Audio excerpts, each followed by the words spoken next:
Unease has gripped the University of Nairobi after the University Council resolved to send Professor Stephen Kiama on leave. But in a response to the Council, Professor Kiama has urged members of the staff and students to ignore the communication by the Council.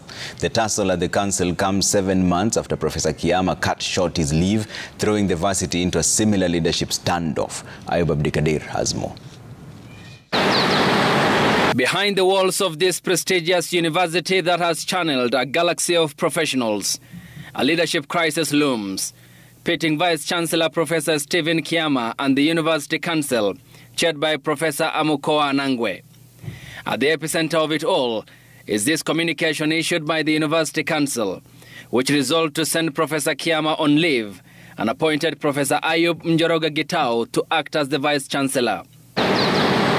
Last week Friday, communication by the Council was however dismissed by Professor Kiama, who in a response on Monday urged all members of staff and students to ignore the communication from the Council, stating, "In the meantime, I call on all of us to recommit to the task ahead of driving the university to a truly globally competitive university, transforming society." When Citizen TV reached out to the parties, Professor Kiama responded saying, "The Council also went against our university charter in appointing a Dean of Faculty as the acting Vice-Chancellor.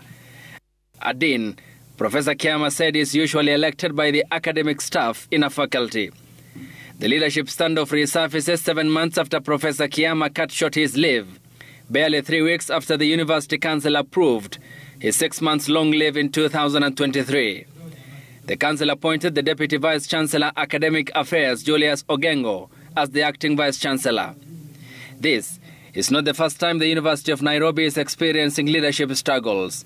Professor Kiama's premature return from leave in September 2023 led to a similar circus, as he said some of the issues that led him to seek leave were resolved.